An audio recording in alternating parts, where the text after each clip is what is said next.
The Kepler Station Exotic Wildlife Preserve had exactly 3 rules posted in 42 different languages at its entrance. Don't feed the animals, don't touch the containment barriers, and absolutely, positively, under no circumstances should you run if something escapes. Before we begin, YouTube shows me that 93% of you haven't subscribed yet. Subscribing is free, it really supports our community, and I'd love for you to be part of it. Also, drop a comment and let me know where you're watching from.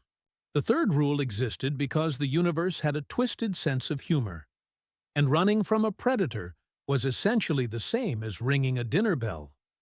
Liam had been working maintenance on Kepler Station for 3 years, and in that time he'd learned that alien panic responses were both fascinating and utterly useless.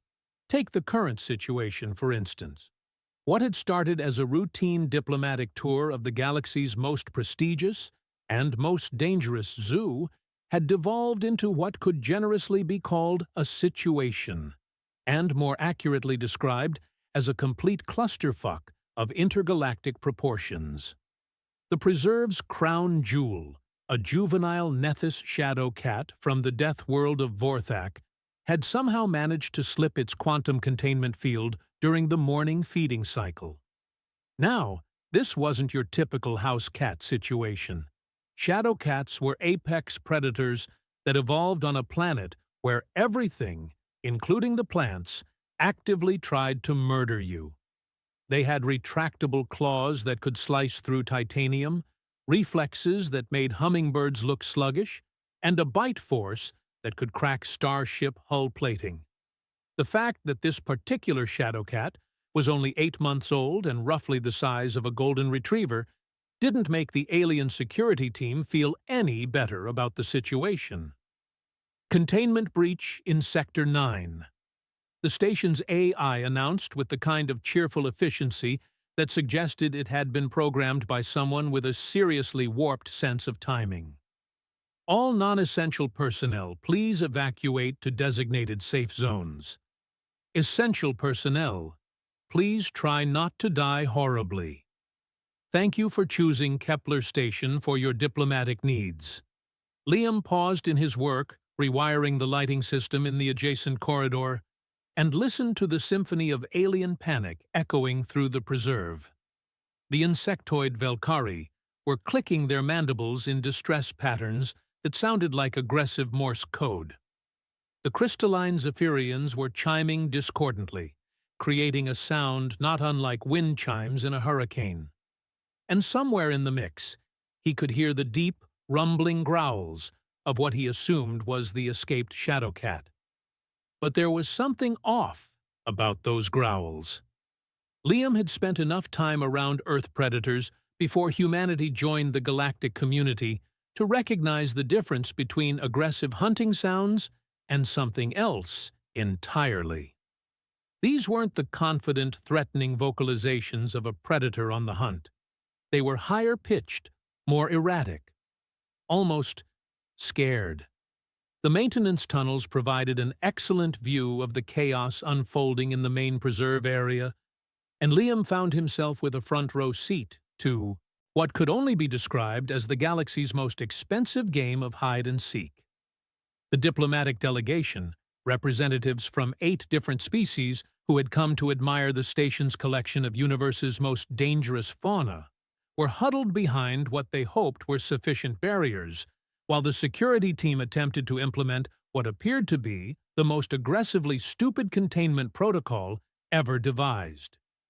Guard Captain Kixthor, a towering insectoid whose species had evolved from something that looked like a praying mantis, had a one-night stand with a tank, was coordinating the response with all the tactical brilliance of a brick through a window. His team had formed a perimeter around the Shadow Cat's last known position and were advancing with energy weapons drawn, their movements sharp and aggressive. The Shadow Cat cub, and Liam could see now that it really was just a cub, had taken refuge behind an overturned feeding station. Its fur, which should have been the deep black that gave the species its name, was mottled gray with stress patterns. Its ears were pinned flat against its skull, and its tail was bottle-brushed to twice its normal size. Everything about its body language screamed terrified rather than aggressive. "Standard containment protocol, Formation Delta," Chixthor commanded, his voice carrying the kind of military precision that suggested he'd read the manual but never actually dealt with a frightened animal in his life. "Advance slowly. Maintain weapon lock. We cannot allow this creature to reach the diplomatic quarters." The security team moved forward in perfect formation, energy weapons humming with lethal intent. The shadow cat pressed itself further back against the feeding station, and Liam could see its muscles coiling with the kind of tension that meant it was about to do something spectacularly stupid in the name of self-preservation. And that's when everything went sideways. The cub, overwhelmed by the approaching threat, did what any cornered predator would do. It lashed out with everything it had. But instead of the coordinated attack of an apex predator, it was the wild, desperate flailing of a terrified animal. It launched itself not at the center of the formation, where it might have had a chance, but directly at the nearest guard, a smaller insectoid who had the misfortune of being in the wrong place at the wrong time. The attack was over in seconds. The shadow cat's claws raked across the guard's carapace, leaving deep gouges that wept green ichor. The guard screamed, a sound like grinding metal, and stumbled backward into his teammates. The cub landed hard, rolled, and immediately tried to find another hiding spot, but the damage was done. "Creature has drawn first blood," Chixthor announced, as if anyone had missed the rather obvious fact that his subordinate was now leaking bodily fluids across the preserve floor. Threat level elevated to maximum. Authorization granted for lethal force. The weapons powered up with a sound like gathering thunder, and Liam realized he was about to watch a scared animal get vaporized because nobody in this entire star-spanning civilization had apparently ever dealt with basic animal psychology. "Oh, for fuck's sake," he muttered, abandoning his tools and heading for the nearest access hatch. The preserve's main floor was chaos incarnate. The diplomatic delegation had pressed themselves against the far wall, their various forms of panic creating a cacophony that would have been funny if it weren't so potentially fatal. Ambassador Velnara, her crystalline form refracting the emergency lighting into disco ball patterns, was vibrating at a frequency that suggested she was either terrified or about to shatter into a million pieces. The security team had the shadow cat cornered again, this time behind a decorative boulder that had been imported from some garden world and now served as the galaxy's most expensive bunker. The cub was making the same distressed vocalizations Liam had heard earlier, but now they were interspersed with what sounded almost like whimpering. "Move to flank positions," Chixthor commanded. "We'll flush it out and terminate on sight." That's when Liam made his entrance, stepping through the service door with all the casual confidence of someone who had clearly missed the memo about this being a life-threatening situation. "Hey!" he called out, causing every weapon in the room to swivel toward him for a moment before the security team remembered they had bigger problems. "What exactly are we doing here?" Chixthor's compound eyes fixed on him with the kind of attention usually reserved for particularly interesting insects. "Human maintenance worker. You are in a restricted area during a containment emergency. Remove yourself immediately or face potential dismemberment by escaped predator." "Yeah, about that," Liam said, walking closer to the action with the kind of casual stride that made several aliens wonder if humans had some sort of death wish encoded in their DNA. "That's not really a predator. That's a scared kid." The statement hung in the air like a particularly awkward pause in conversation. Then Kixthor's mandibles clicked, in what Liam had learned was the insectoid equivalent of incredulous laughter. Human! That creature is a Nethys shadowcat. Adult specimens have been known to single-handedly destroy military installations. They are the apex predator of one of the most dangerous worlds in known space. Sure, Liam agreed amiably, but this one's about 8 months old, scared out of its mind, and probably hasn't eaten in at least 12 hours. Look at how it's moving. And that's when the Shadowcat cub, as if determined to prove every alien in the room right about humans being absolutely insane, chose that exact moment to make another desperate break for freedom. It launched itself directly at Liam, claws extended and teeth bared in what should have been a killing strike. Liam didn't dodge. He didn't raise his hands to defend himself. He didn't even flinch. The cub hit him center mass, claws scrabbling for purchase on his maintenance coveralls, and sank its teeth deep into his left hand.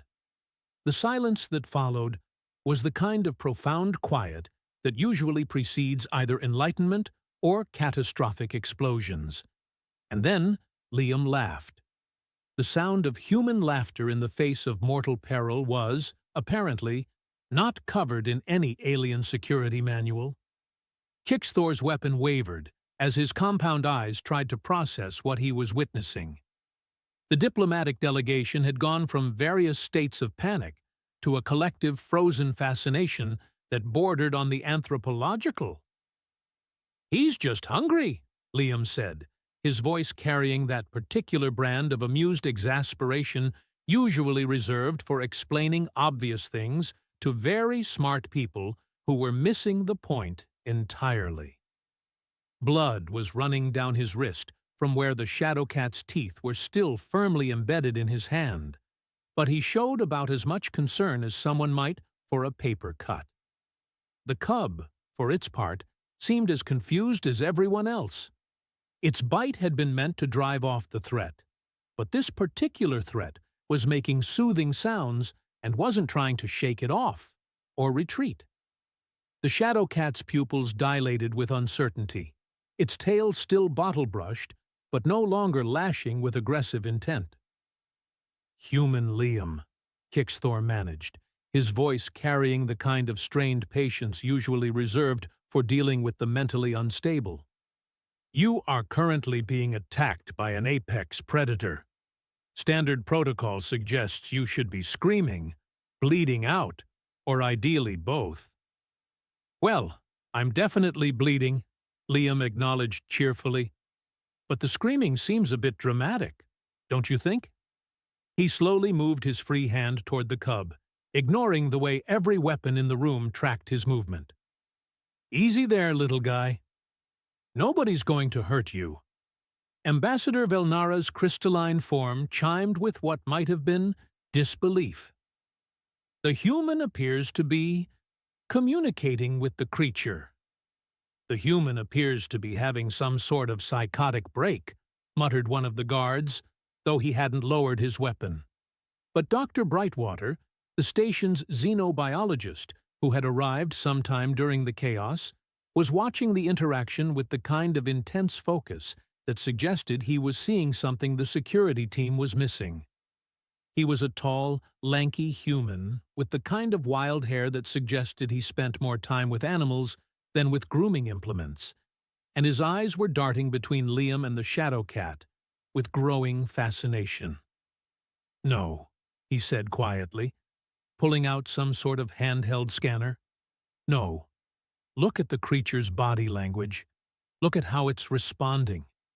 The Shadowcat had indeed stopped trying to inflict maximum damage, and was now holding Liam's hand in what could generously be called a grip rather than a bite.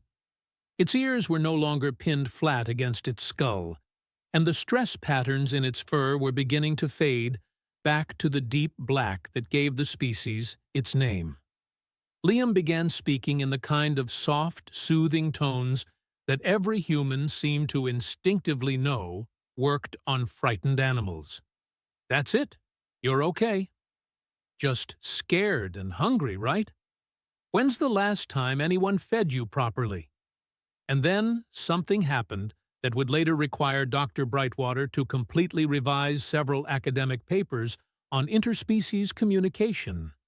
The shadow cat cub released Liam's hand and began to purr. The sound was nothing like an earth cat's purr. It was deeper, more resonant, with harmonics that seemed to vibrate through the bones of everyone in the room. But the intent was unmistakable. It was the sound of a predator expressing contentment and trust. "Impossible," breathed Kixthor. Shadowcats do not form attachments to other species. They are solitary hunters with no pack-bonding instincts. "Maybe wild ones," Liam said, gently scratching behind the cub's ears in a way that made its purring intensify. "But this little guy's been around people before. Haven't you?" He was examining the cub more closely now, noting things that the security team had missed in their rush to implement lethal protocols. "Look at his claws. They've been trimmed recently. And there's a worn spot on his neck where he's been wearing some sort of collar." Dr. Brightwater stepped closer, scanner beeping frantically. "The human is correct. This creature shows clear signs of domestication. Muscle development consistent with limited exercise, dietary markers suggesting processed rather than hunted food, and behavioral patterns that—" He paused, staring at his readings. "By the void, this isn't a wild shadow cat at all." The revelation hit the room like a cold slap of reality. The diplomatic delegation began murmuring among themselves in various languages and tonal frequencies. Kixthor's mandibles clicked in what Liam was beginning to recognize as the insectoid equivalent of "oh, shit." "If this creature is domesticated," Ambassador Velnara said slowly, her crystalline form refracting light in patterns that suggested deep thought, "then how did it end up in the preserve's high-security containment?" That was, as humans like to say, the million-credit question. Liam had managed to coax the shadowcat cub into his arms, where it had settled with the kind of boneless contentment that suggested it had been desperately craving physical contact. The creature was larger than a house cat, but smaller than most dogs, with the kind of solid weight that spoke of good health despite its recent stress.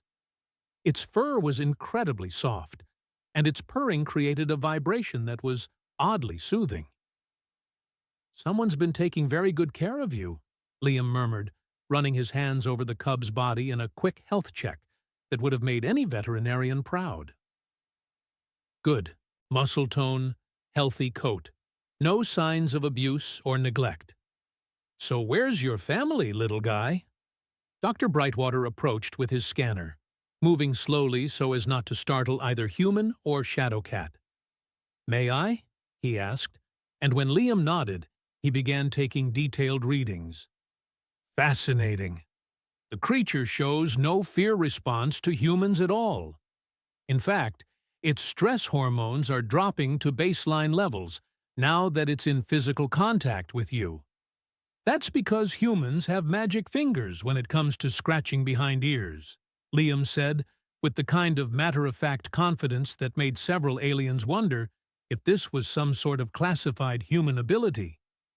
"It's a universal constant. Find the right spot, and even the scariest predator turns into a purring puddle." As if to prove his point, the shadowcat had begun kneading its claws against Liam's coveralls in a rhythm that was unmistakably similar to the way earth cats showed affection. The sight of a creature that could theoretically disembowel a grown alien making biscuits on a human maintenance worker was so absurd that even Kixthor seemed to be having trouble maintaining his military composure.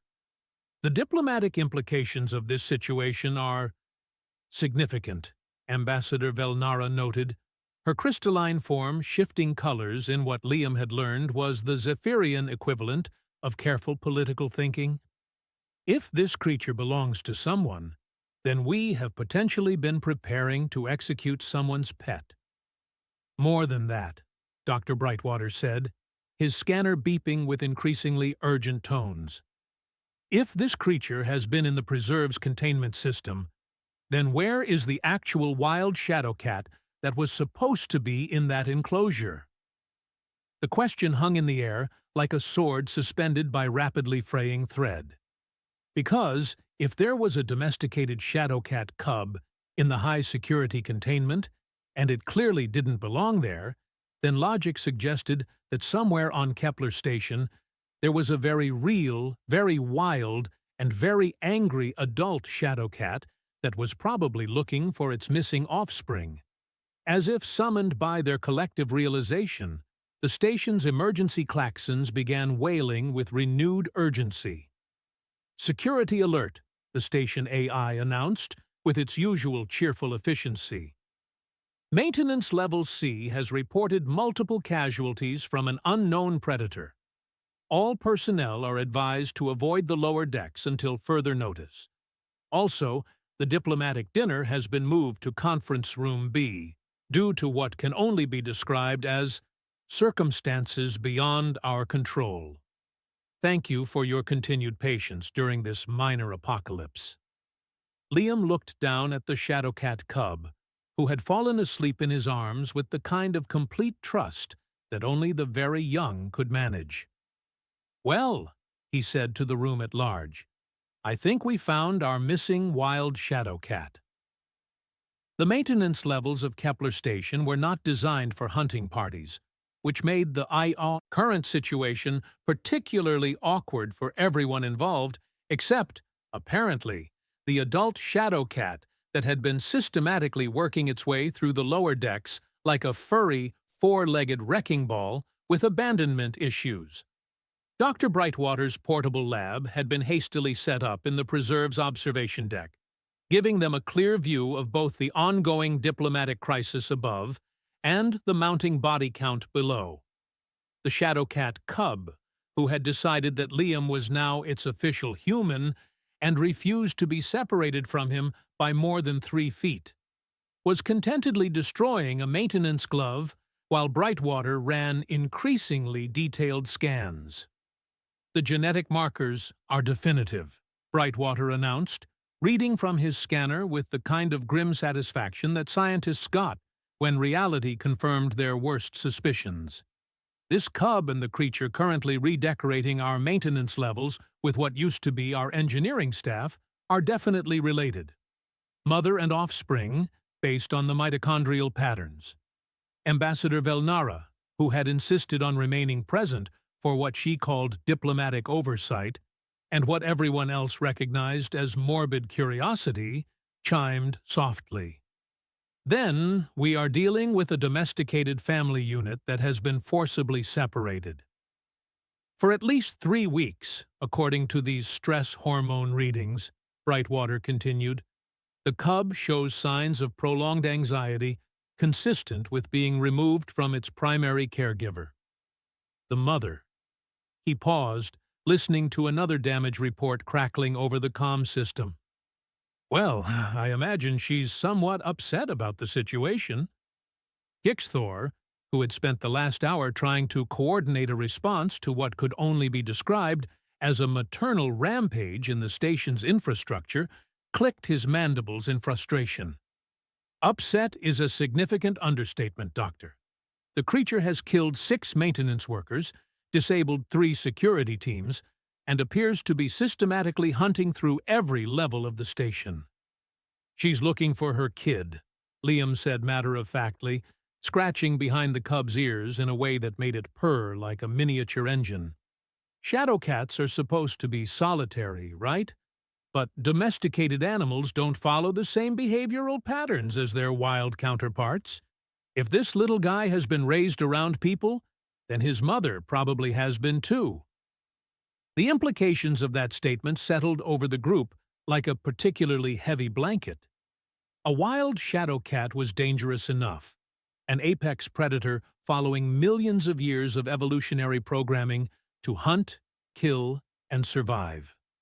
A domesticated shadow cat that had been separated from its offspring and placed in an unfamiliar environment was something else entirely.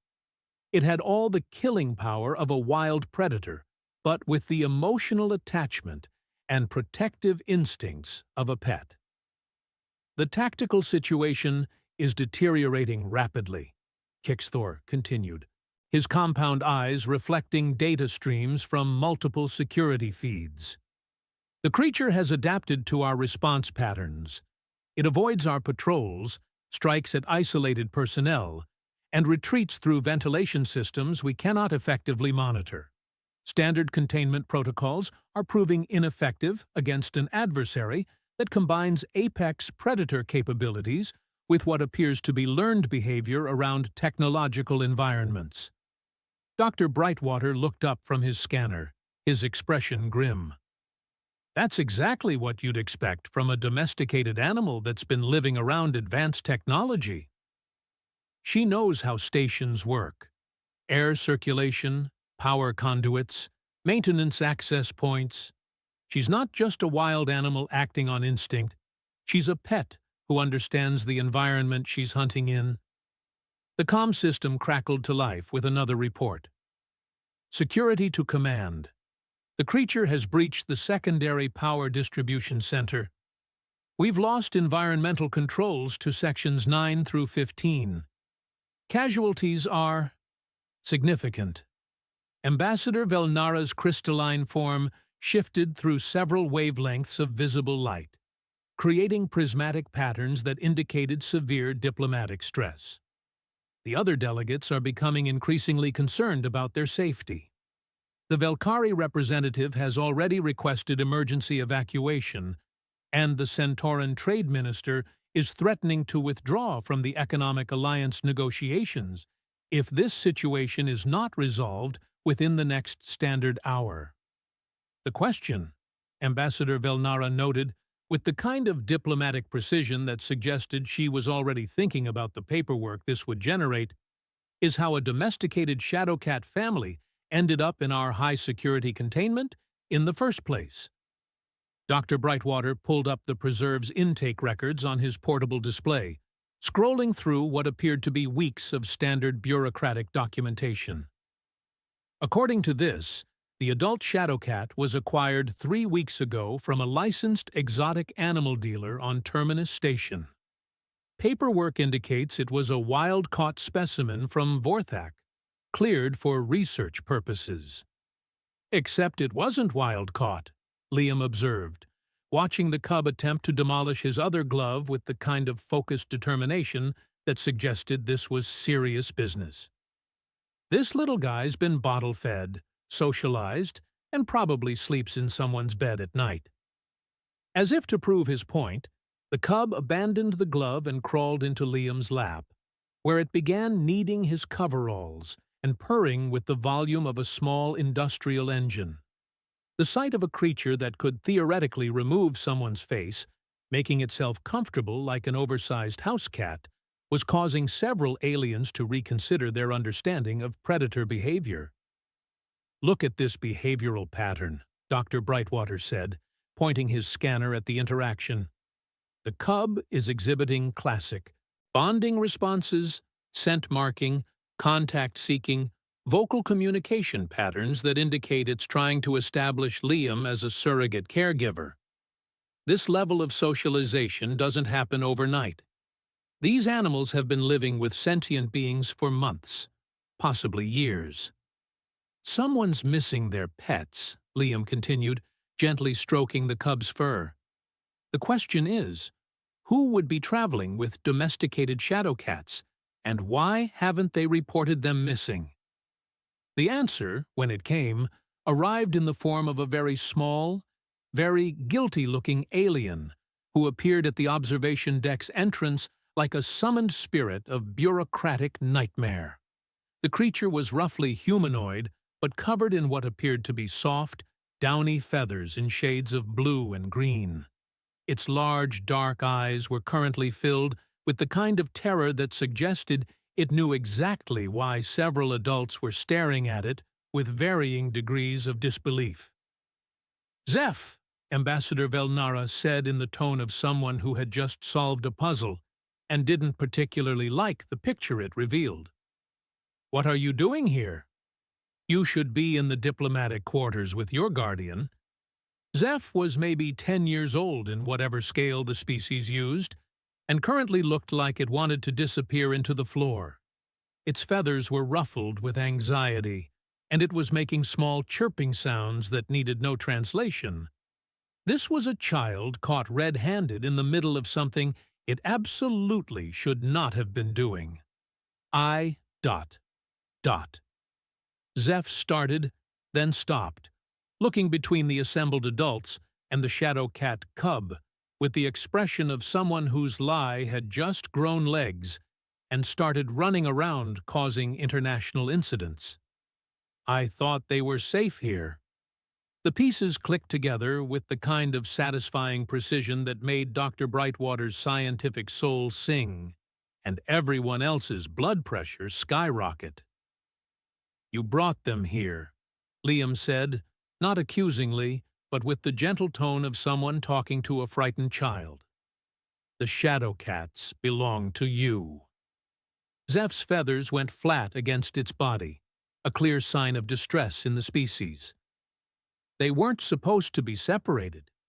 I told the people they had to stay together, but they said the adult was too dangerous for the diplomatic quarters and the little one needed to be quarantined for health screening.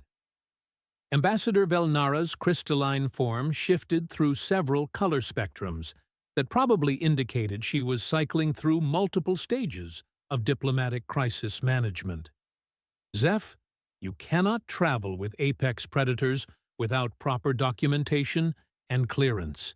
The safety protocols exist for— They're not dangerous, Zeph interrupted, with the passionate conviction that only children could muster when defending their pets. Luna's had her babies since they were born. She bottle-fed Nix when his mother couldn't care for him. They've never hurt anyone. The adult shadow cat, apparently named Luna, chose that moment to make her presence known by triggering another security alert from the maintenance levels. The sound of rending metal and what might charitably be called screaming echoed through the station's communication system. She's just scared, Zeph continued, tears beginning to well up in those large, dark eyes. She doesn't understand where Nix is. She thinks someone took him. Liam looked down at the shadow cat cub, Nix, who had fallen asleep in his lap with the absolute trust that only well-loved pets could manage. Then he looked at the terrified alien child, the frustrated security captain, the bewildered diplomatic delegation, and the scientist who was frantically taking notes on what was shaping up to be the most unusual case study of his career. Well, he said with the kind of matter-of-fact calm that suggested he dealt with interspecies family drama on a regular basis, I guess we'd better go reunite them before Luna decides to redecorate the entire station. The suggestion that they should voluntarily approach an enraged apex predator that was currently treating the station's maintenance crew like a personal stress relief exercise was met with the kind of silence usually reserved for truly terrible ideas. That, Kixthor said finally, is the most insane plan I have ever heard. Yeah, Liam agreed cheerfully, gently scooping up the sleeping cub. But it's probably the only one that doesn't end with a dead pet and a traumatized kid. The central garden dome of Kepler Station was designed to be the crown jewel of diplomatic entertainment, a soaring transparent sphere filled with flora from across the galaxy, where representatives of dozens of species could mingle in an environment that reminded everyone of home while impressing them with humanity's commitment to interspecies cooperation. It was not, however, designed to serve as the arena for what could only be described as the galaxy's most dangerous game of family reunion. But here they were anyway, because the universe had a sense of humor and apparently enjoyed watching maintenance workers attempt to negotiate with homicidal apex predators. while a diplomatic dinner party tried to pretend that the screaming from the lower levels was just part of the entertainment. "This is a terrible plan," Kixthor muttered for the 15th time as they made their way through the station's upper levels. His security team flanked them at what they optimistically called a safe distance, though Liam suspected that when it came to Shadowcats, safe distance was measured in light years rather than meters. "It's the only plan that doesn't involve explaining to a 10-year-old why we had to kill their pet," Liam replied, adjusting his grip on Nyx, who had woken up and was now alert and interested in their surroundings. The cub's ears were swiveling constantly, picking up sounds that the various aliens couldn't detect. Dr. Brightwater, who had insisted on accompanying them with what appeared to be every scanning device in his laboratory strapped to his person, was practically vibrating with scientific excitement. The behavioral implications alone are revolutionary. We're about to witness the first documented case of human-mediated apex predator family reconciliation in a controlled environment. Controlled is a generous term for our current situation, Ambassador Velnara observed, her crystalline form refracting the emergency lighting into patterns that suggested she was having second thoughts about the entire diplomatic mission. The Garden Dome's entrance was flanked by emergency barriers that had been hastily erected when it became clear that Luna's hunting pattern was taking her steadily upward through the station's levels.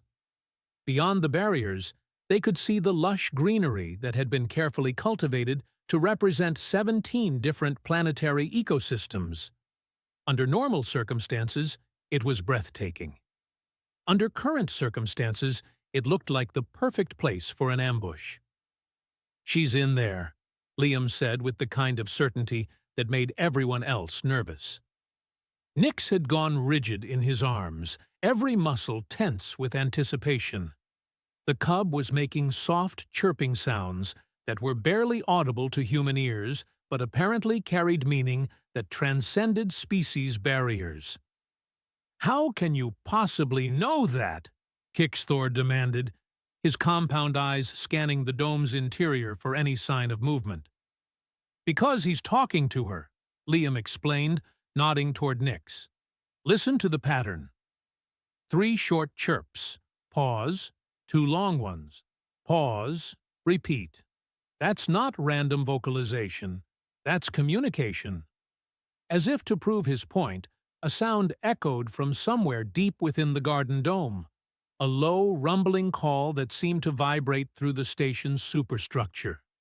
It was answered immediately by Nyx's excited chirping, and even the aliens who knew nothing about animal behavior could recognize the emotional content of the exchange. Mother calling for offspring, offspring responding. Dr. Brightwater breathed, his scanners going wild with readings. The vocal patterns are incredibly sophisticated. They're maintaining contact across significant distance and through environmental interference. Zeph, who had been silent since confessing ownership of the galaxy's most wanted apex predator, suddenly stepped forward with the kind of determination that suggested they'd made a decision. "I should go first. She knows me. She won't hurt me." The collective "absolutely not" from every adult present was immediate and emphatic. "Child," Kixthor said, with the patience of someone explaining orbital mechanics to a particularly slow asteroid, "that creature has killed 6 trained maintenance workers and disabled 3 security teams. Your emotional attachment to it does not negate its capacity for violence." "But she's not violent," Zeph insisted, their feathers ruffling with frustration. "She's scared and looking for Nyx. If she sees him, if she knows he's safe, she'll calm down." Liam looked down at the Shadowcat cub, who was now practically vibrating with eagerness to reach whatever was calling to him from the dome's interior. The practical part of his brain, the part that had kept him alive through 3 years of maintaining equipment on a space station that regularly hosted the galaxy's most dangerous fauna, was screaming that this was insane. The part of his brain that had grown up with dogs, cats, and the occasional rescued wildlife, however, was recognizing patterns that transcended species. This wasn't a wild predator acting on instinct. This was a pet parent looking for their missing kid. "We do this carefully," he said finally, causing several aliens to make sounds of dismay. "Zeph stays behind the barriers. Dr. Brightwater monitors everything from here. Security maintains perimeter, but does not engage unless I give the signal." "And what signal would that be?" Kixthor asked with the kind of professional interest that suggested he was already planning the memorial service. "Me screaming, 'Shoot it!' while being disemboweled, probably," Liam replied cheerfully. "But let's aim for the optimistic scenario where nobody gets eaten and we all have a nice story to tell at parties." The entrance to the garden dome slid open with a soft hiss, releasing the humid, oxygen-rich atmosphere that kept the various alien plants thriving. The smell hit them immediately, a complex mixture of growing things, earth, and something else. Something that made Nyx's pupils dilate and his entire body go tense with recognition. "She's close," Liam murmured, stepping through the entrance with the kind of casual confidence that suggested he regularly took scenic walks through apex predator hunting grounds. Really close. The dome's interior was a maze of carefully maintained ecosystems, each one representing a different world's approach to evolution. Crystalline trees from Velnara's homeworld chimed softly in the artificial breeze, while bioluminescent fungi from the outer rim colonies provided patches of eerie blue light. Under normal circumstances, it was the kind of place where diplomats could wander for hours, marveling at the diversity of life in the galaxy. Under current circumstances, every shadow looked like it might contain something with claws and abandonment issues.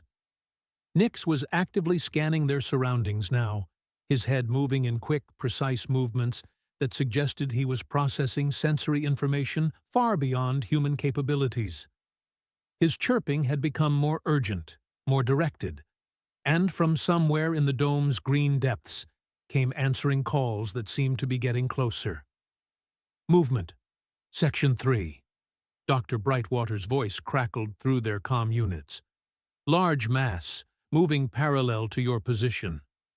Liam adjusted his grip on Nyx, who was now struggling to get down with the kind of determination that suggested reunion was imminent, whether the humans were ready for it or not. "Easy, little guy. Let's make sure Mama knows we're friends before you go running off to say hello." And that's when Luna made her entrance. The adult shadow cat emerged from behind a cluster of flowering vines, with the fluid grace that made her species the apex predator of one of the galaxy's most dangerous worlds. She was larger than Liam had expected, easily twice the size of any Earth-big cat, with muscle definition that spoke of a lifetime of successful hunts. Her black fur seemed to absorb light, making her appear as a moving shadow against the garden's colorful backdrop. But it was her eyes that told the real story.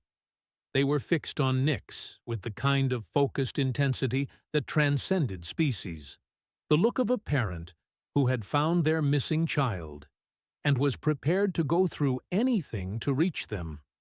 The reunion that followed was not the gentle, heartwarming scene that might have occurred between domesticated Earth animals. Luna's approach was a controlled charge that covered the distance between them in seconds, and for a moment, Liam found himself face-to-face with several 100 pounds of apex predator who was evaluating whether he was a threat to her offspring. The assessment lasted exactly long enough for Nyx to wriggle free from Liam's arms and launch himself at his adoptive mother with the kind of joyful abandon that only the young could manage. Luna caught him mid-leap, and the sound that emerged from both shadow cats was unlike anything in the xenobiological literature. a harmonic purr that seemed to resonate through the dome's superstructure. Incredible. Dr. Brightwater breathed through the calm. The emotional bonding displays are unlike anything documented in wild populations. This is clearly learned behavior.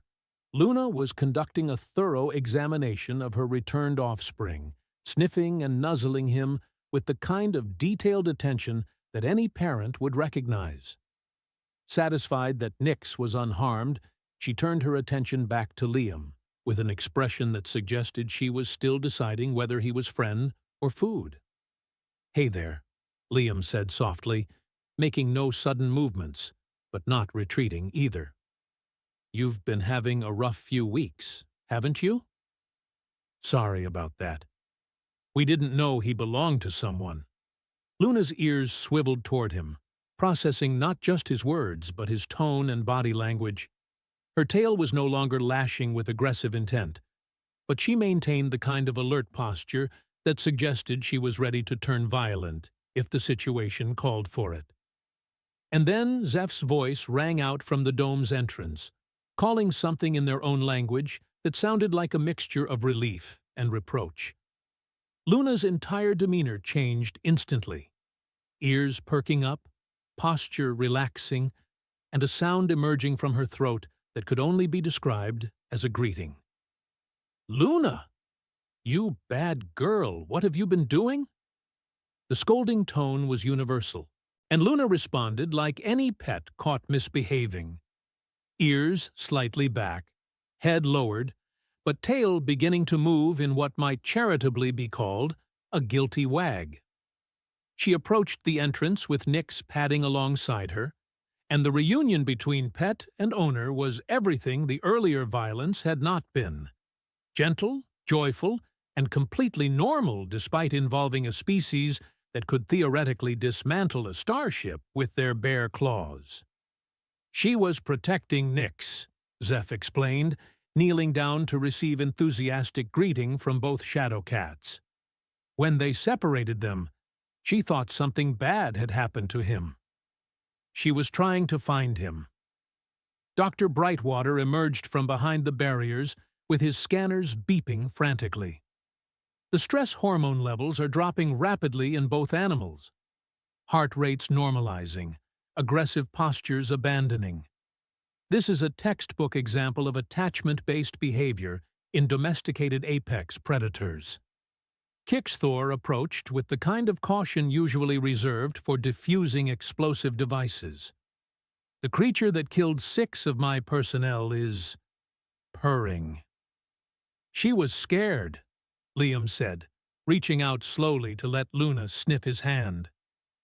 After a moment's consideration, she allowed him to scratch behind her ears, which resulted in a purr that made the dome's transparent walls vibrate slightly.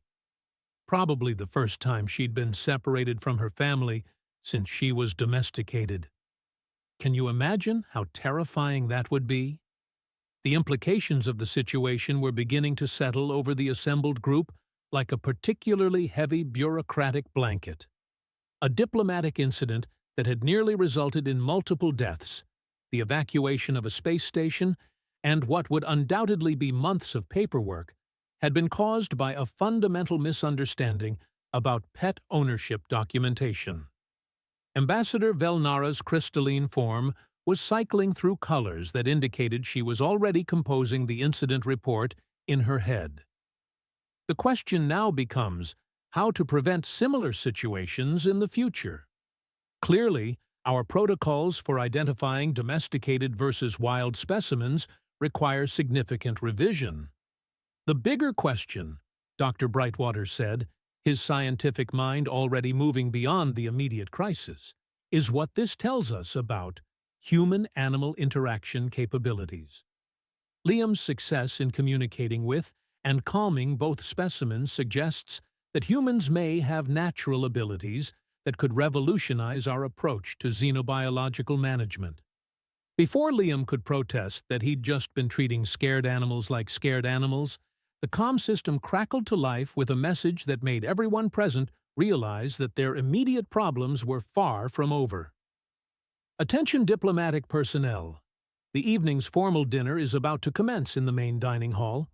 All delegates are requested to attend, along with their pets, who have apparently been cleared by security for the event. Please note that the menu has been adjusted to accommodate carnivorous dietary requirements. The silence that followed was the kind of profound quiet that preceded either enlightenment or nervous breakdowns. "Well," Liam said finally, looking down at Luna and Nix, who had settled into a contented pile of purring fur, "I guess we're all going to dinner." The diplomatic dinner that followed would later be remembered as either the most successful interspecies cultural exchange in galactic history or the most surreal pet playdate ever documented, depending on who was telling the story. Luna and Nix, apparently deciding that the formal dining hall was an excellent place for a nap, settled themselves near Zeph's chair and proceeded to demonstrate that even apex predators enjoyed having their bellies rubbed after a good meal. The other diplomatic delegations, initially terrified by the presence of creatures that had recently been classified as dangerous predators, gradually warmed to the situation as it became clear that the shadow cats were more interested in begging for table scraps than in disemboweling dinner guests.